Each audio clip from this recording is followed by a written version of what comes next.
los caminos más extraviados antes que resignarse a prestar los humildes servicios domésticos. Descartaba, pues, la posibilidad de que esa hija del pueblo desease discurrir por caminos distintos al del servicio doméstico, como descartaba 2 décadas antes Manuel Pardo, que los hijos de la clase pobre pudieran ser felices, lo cito a él, ¿no? Él dice que sean felices y propender a la prosperidad del país en las artes liberales y no en las mecánicas. Bien, la encendida polémica acerca del tema de la instrucción femenina a finales del XIX no contempla entonces la formación de ciudadanas en los valores que enarbolara Marianne, la famosa Marianne, sino todo lo contrario. El propósito final es formar madres que sean capaces de preservar los privilegios de élite de sus familias y las jerarquías de género y raza heredadas de la colonia. Ahora, la modernidad de los intelectuales de la época pasaba por una postura anticatólica. Quizá eso era lo que más definía a los intelectuales progresistas, ¿no?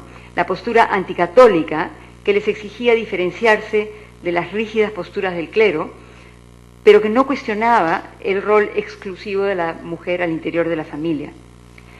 Y aquí voy a hablar un poquito sobre González Prada. En Instrucción Católica, y con esto ya termino, y Las esclavas de la Iglesia, que son 2 ensayos dedicados al tema que tratamos esta noche, señala González Prada los límites y las posibilidades de esta modernidad peruana de fines de siglo, resistente, dice él, al mal gusto de que las mujeres se centren en el estudio. En Instrucción Católica, escrito para promover la educación laica, pública y gratuita y denunciar el carácter discriminatorio y jerarquizante de la educación impartida a los jóvenes en los colegios religiosos del país, los argumentos de González Prada parten del mismo presupuesto que todos los escritos examinados hasta aquí.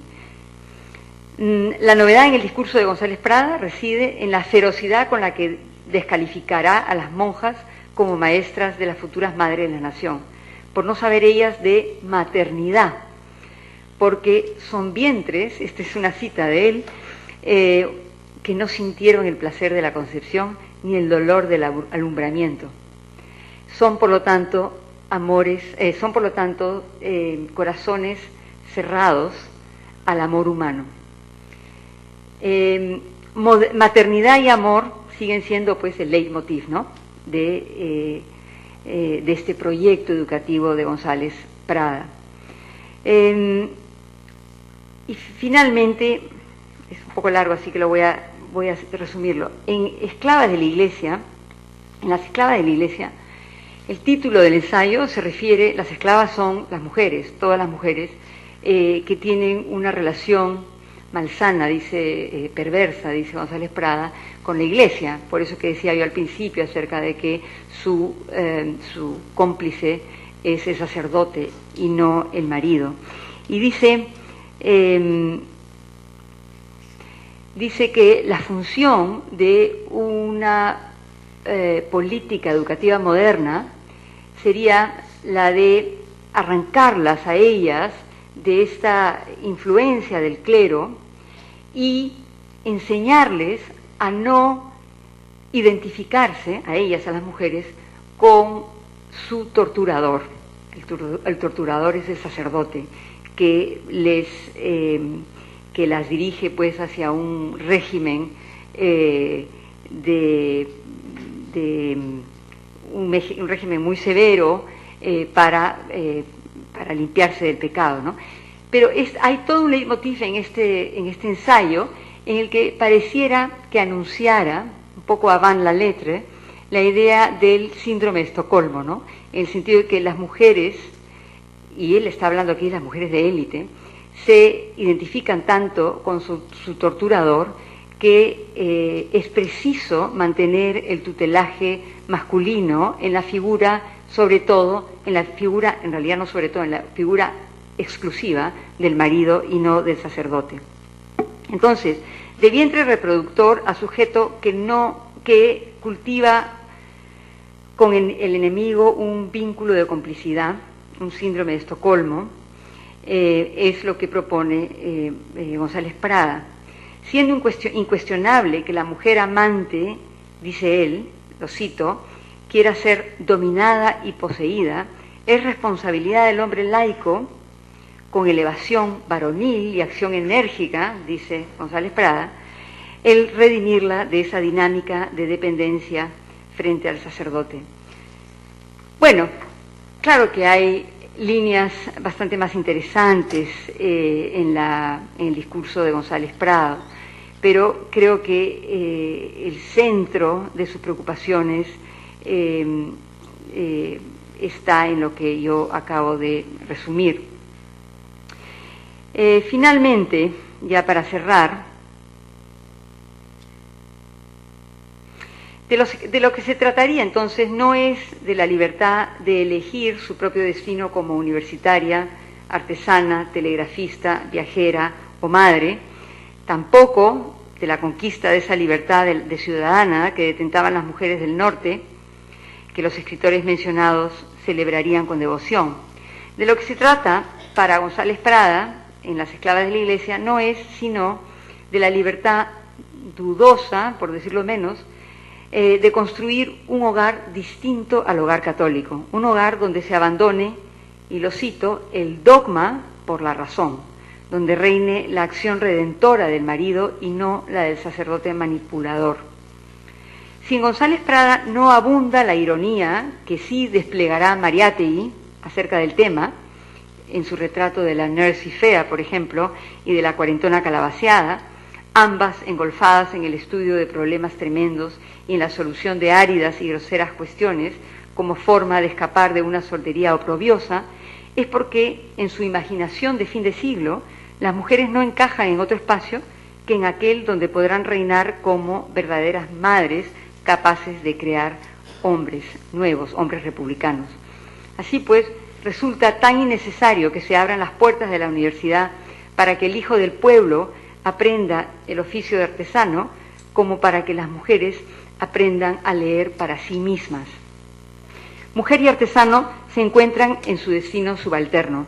Se entenderá entonces por qué, aun si la ley 801, que finalmente permitió el ingreso de mujeres a las instituciones de educación superior, se aprobara en 1908, habrá que esperar hasta la primera ola de democratización social a principios de la década del 30 para que la presencia de ellas en la universidad deje de ser inimaginable para algunas sensibilidades masculinas como la de González Prada o detestable para otras como la de Juan Croniquer. Y también habrá que esperar hasta 1930 para que en la literatura de las vanguardistas que publican en Amauta, por ejemplo, aparezca así esta escena fundacional en la literatura del siglo XIX europeo, que es el de la mujer lectora, ¿no? Aquí termino, gracias.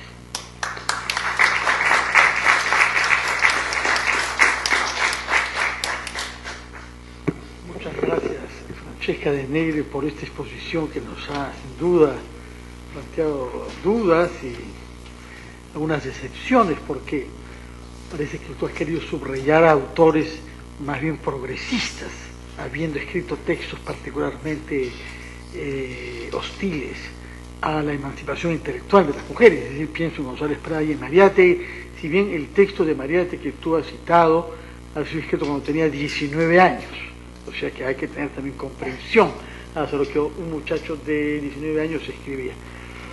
No sé si hay alguna pregunta inmediatamente, o si no, yo me puedo permitir hacer una, porque tu conferencia ha buscado mostrar la evolución antes y después de la guerra con Chile, es decir, de Pulgarcito a Carlos Augusto Salaverry. Y uno se queda con la curiosidad de saber cómo continúa esta evolución. Y es una pregunta que yo me hago a partir de la obra de una escritora que no suele ser estimada en el Perú, ni siquiera entre los ambientes que se interesan en la emancipación de las mujeres, que es Zoila Aurora Cáceres. Una mujer que lleva un nombre que es un destino, porque su padre la llama así, Zoila Aurora, como para marcar qué cosa es lo que ella debe hacer en la vida, y que lo ayudó a escribir libros sobre sus campañas militares.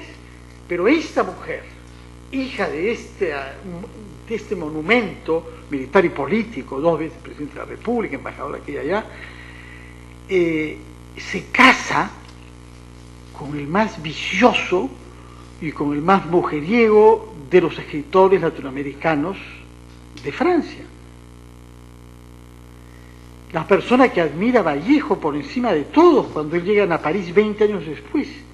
Y este matrimonio de Sonia Aurora Cáceres se celebra como testigo por Rubén Darío, que motiva que es el mariscal Cáceres, mariscal después, que pregunten a su hija, oye, dime, bueno, que te cases con un escritor está bien, me parece que gana bien su vida con sus libros y sus viajes, pero la literatura está reñida con el peine, le pregunta Cáceres a la hija, cuando tiene que ver a este padrino de matrimonio. Este matrimonio dura 6 meses. Es, digamos, un tiempo bastante corto aún ahora. Para los matrimonios hemos visto menos, pero en fin, 6 meses ya. Y esta señora cuenta su matrimonio y su divorcio tempranamente. Es decir, en la primera década del siglo XX. Es cierto que está en París, pero ella luego vuelve y sigue siendo la hija de. ¿Cómo se produce este proceso para que tan tempranamente aparezcan una mujer como ella, que es novelista, que es divorciada, yo no sé bajo qué régimen por lo demás, porque no había divorcio en el periodo del 33, creo, ¿no? Y finalmente ensayista. De manera que, ¿qué cosa pasa? La ley tú la sitúas en el año 8, no sabemos si es entonces Pardo o si es ya Billinghurst, probablemente el Pardo final, que ha hecho varias redes sociales, porque es el año de cambio, pero ¿cómo se explica que aparezca alguien como Zoila Aurora Cáceres? Una generación o media generación después de las que tú has citado. Bueno, no creo que se trate de una evolución. Ciertamente no he tratado de dar un esquema evolutivo en el tema de la educación femenina y de la lectura y la escritura. Eso por un lado. Por otro lado, existen personajes singulares, como Zoila Aurora Cáceres, pero mucho antes que ella, como Juana Manuela Gorriti, que 60 años antes que es Zoila Aurora, se divorcia, no solamente se divorcia de un escritor famoso, se divorcia del presidente de la República de Bolivia, y que atraviesa la frontera vestida o transvestida, disfrazada de hombre, arrastrando a sus 2 hijas, llega a Arequipa y se instala en Lima, donde se convierte muy rápidamente en la líder cultural, intelectual de los románticos, de la famosa bohemia romántica limeña, donde descuella pues gente como Ricardo Palma, y publica textos con temas increíblemente de vanguardia, donde sus personajes femeninos son, por ejemplo, mujeres que escapan de su casa, o sea, esposas que escapan del marido, que literalmente escapan del marido con lo que tienen a la mano, se suben al tranvía que les va a llevar a Callao, de ahí embarcan hacia donde las lleve el barco, a Santiago o dando la vuelta a Buenos Aires, y que en el trayecto se enamoran varias veces, se conocen de manera íntima la vida del pueblo, la vida de un pescador, por ejemplo. Estoy pensando en una de las novelas más interesantes de Juana Manuela Gorriti, que es Peregrinaciones de un alma triste,